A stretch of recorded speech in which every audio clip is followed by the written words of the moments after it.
নমস্কার, আমি বিশ্ব মজুমদার। শুরু করছি সোজা সাপটা। কথায় আছে, অপেক্ষাতেই মানুষ বাঁচে।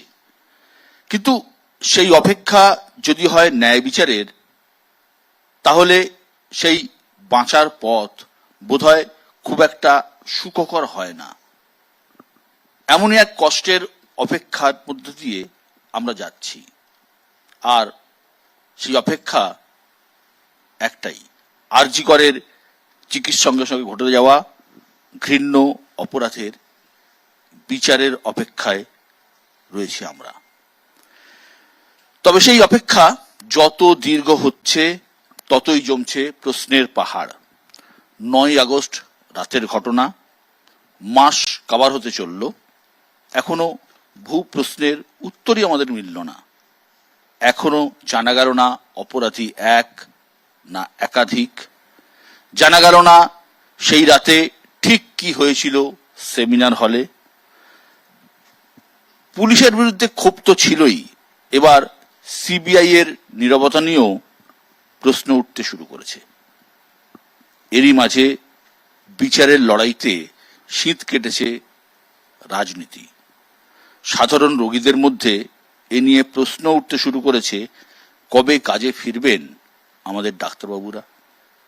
আমাদের আজকের আলোচনার বিষয় জাস্টিস @ রাজনীতি। আর এ নিয়ে বলার জন্য যারা আমার সঙ্গে আছেন, আমি প্রথমে পরিচয় করিয়ে দিই। একদম বাঁদিকে রয়েছেন ডক্টর শোভন কুমার দাস, ফরেনসিক মেডিসিনের বিশেষজ্ঞ। পাশে রয়েছেন সিপিআইএম এর পক্ষে মধুজা সেন রায়, এবং আমার বাঁদিকে রয়েছেন বিজেপির পক্ষে দেবজিৎ সরকার।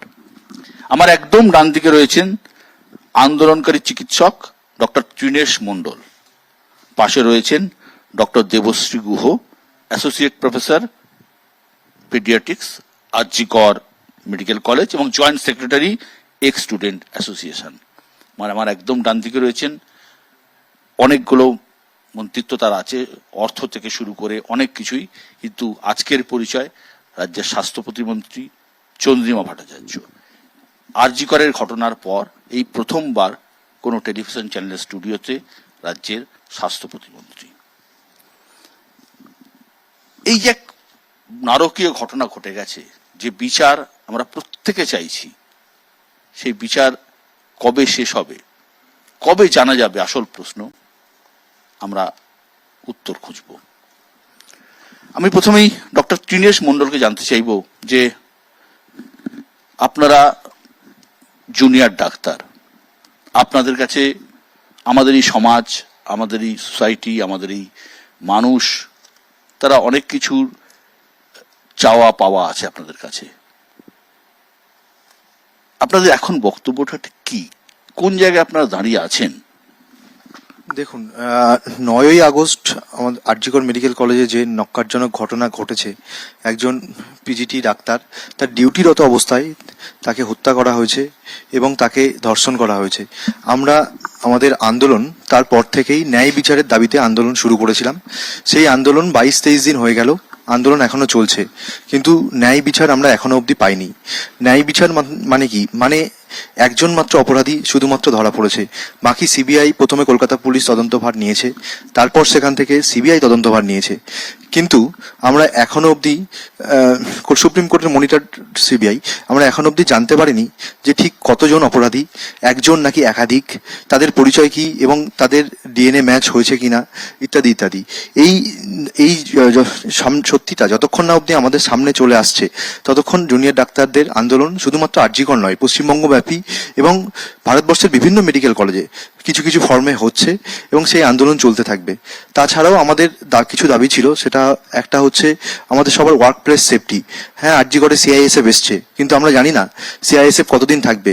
সিআইএসএফ থাকলেও কি আমরা আরজি করে ডাক্তাররা, জুনিয়র ডাক্তার যারা আছেন, তারা সুরক্ষিত কিনা? কারণ যদি এক অপরাধী একাধিক বদলে একাধিক হয়, তাহলে সেই অপরাধীরা এখনো অবধি আরজি করে আছে, তারা ঘুরে বেড়াচ্ছে। তাহলে সেই অবস্থায় বাকি জুনিয়র ডাক্তাররা বা অন্যান্য ডাক্তাররা, স্বাস্থ্যকর্মীরা, নার্সরা কখনোই সেফ ফিল করতে পারে না তাদের কাজকর্ম করতে। তৃতীয়ত আমাদের আরো একটা পয়েন্ট ছিল, যেটা হচ্ছে যে এই অপরাধীদেরকে যারা বারবার আড়াল করার চেষ্টা করেছে, সে কর্তৃপক্ষের বিভিন্ন লোকজন হতে পারে বা পুলিশ প্রশাসনের বিভিন্ন লোকজন হতে পারে, যারা উপযুক্ত ব্যবস্থা নেয়নি এবং 14ই আগস্ট রাতে অর্থাৎ স্বাধীনতা দিবসের ঠিক প্রাক্কালে আরজিকর মেডিকেল কলেজের উপর যে হামলার ন্যক্কারজনক ঘটনা ঘটেছে তার উপযুক্ত তদন্ত কলকাতা পুলিশ করেনি। আমরা এই সমস্ত ঘটনার ন্যায় বিচার চাই।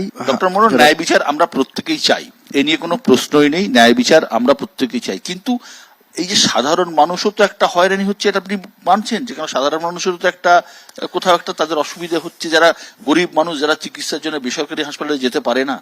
হ্যাঁ, এটা অবশ্যই একটা ভ্যালিড পয়েন্ট। তবে এই ব্যাপারে আমি বলে রাখি যে সমস্ত পশ্চিমবঙ্গে যে মেডিকেল কলেজগুলো রয়েছে তার এমার্জেন্সি আউটডোর ইনডোর পরিষেবা কিন্তু এখনো চলছে। সিনিয়র ডাক্তাররা, ম্যাডাম এখানে আছেন, আরো ভালো বলতে পারবেন, সিনিয়র ডাক্তাররা তাদের ওভার ডিউটি করছেন এবং ওভার ডিউটি করে আমাদের জুনিয়র ডাক্তারদের যে ঘাটতি, মানে না থাকার জন্য যে ঘাটতি তৈরি হয়েছে সেই ঘাটতিটাকে তারা মেকআপ দেওয়ার চেষ্টা করছেন। আরো একটা জিনিস আমি বলতে চাই এই প্রসঙ্গে, যে এই দায় কি শুধুমাত্র ডাক্তারদের, মানে এই যে ডাক্তাররা আন্দোলনে এসছে সেই দায় কি শুধুমাত্র ডাক্তারদের? হেলথ এডুকেশন এবং স্বাস্থ্য ব্যবস্থার যে দুর্বৃত্তায়ন হয়েছে, সেই দুর্বৃত্তায়ন যারা করেছে তাদের জন্যই তো ডাক্তারদের এই আন্দোলনে নামতে হবে। এই আলোচনায় আসবো। আমি ডক্টর দেবশ্রী গুহ, আরজি করেরই ডাক্তার, অ্যাসোসিয়েট প্রফেসর। ডক্টর গুহ, এই যে পরিস্থিতি, ডক্টর মন্ডল বললেন যে ওনাদের দাবি দেওয়ার কথা, আপনি তো একজন চিকিৎসক, এই যে ঘাটতির কথা আপনারা পূরণ করছেন, সত্যি কি পূরণ হচ্ছে? যত পেশেন্ট আছে, যেভাবে পরিষেবা দেন আপনারা কি সত্যিই দিতে পারছেন? সত্যি কথা বলতে কি, প্রথম যখন এই ঘটনা ঘটলো তারপর থেকে পেশেন্টরাও আসতে একটু ভয়ই পাচ্ছেন। আরজি করে অনেকের সঙ্গে যারা পার্সোনালি এসছেন কথা বলেছি আমরা, যে তারা আসতে ভয় পাচ্ছেন হাসপাতালে এরকম একটা ঘটনা ঘটে যাওয়ার পর। দ্বিতীয়ত 14ই আগস্ট রাত্রে সেই ভয়াবহ অ্যাটাকের পর।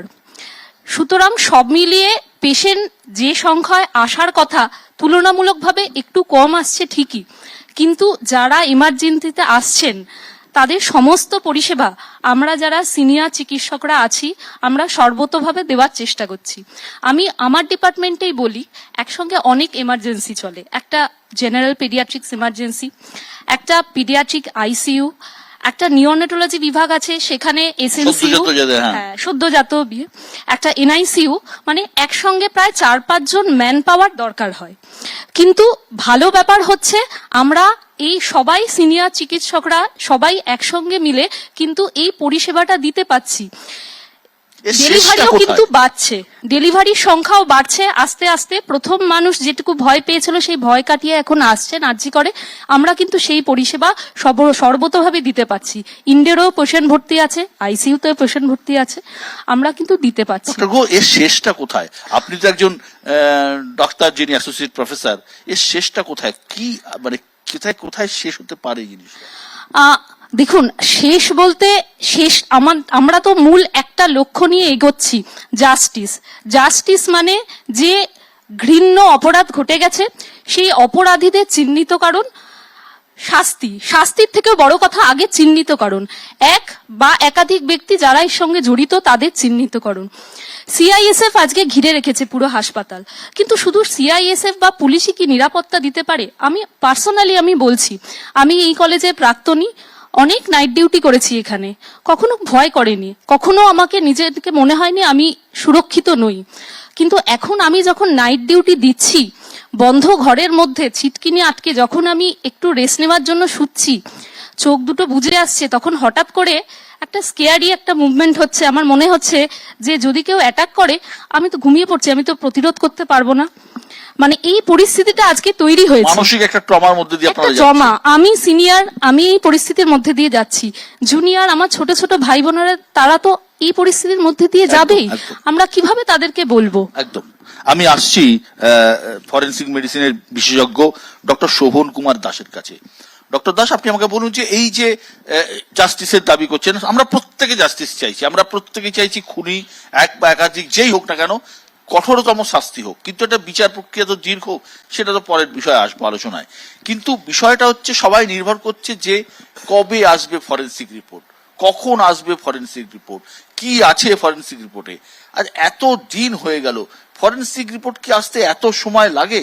সাধারণত যখনই ক্রাইম অন হিউম্যান বডি হয়, সে যেভাবেই হোক না কেন, তার একটা নির্দিষ্ট প্রক্রিয়া আছে তদন্তের। তার মূল উদ্দেশ্য হচ্ছে identify the assailant or identify the পারপিট্রেটার্স, এখানে যেটা হয়। তো তার জন্যই পরপর স্টেপগুলো আমাদের ফলো করতে হয়। তার মধ্যে একটা হচ্ছে যে ময়না তদন্ত।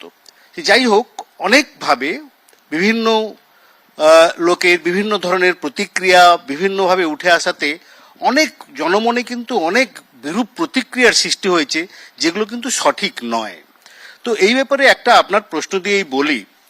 প্রথম কথা হচ্ছে যে এখন একটা কথা উঠে আসছে যে তদন্ত কি লোপাট, এভিডেন্স এভিডেন্স লোপাট কেন হঠাৎ এই সিন অফ ক্রাইম, এভিডেন্স লোপাট, এই প্রশ্নটা বারবার এত উঠে আসছে।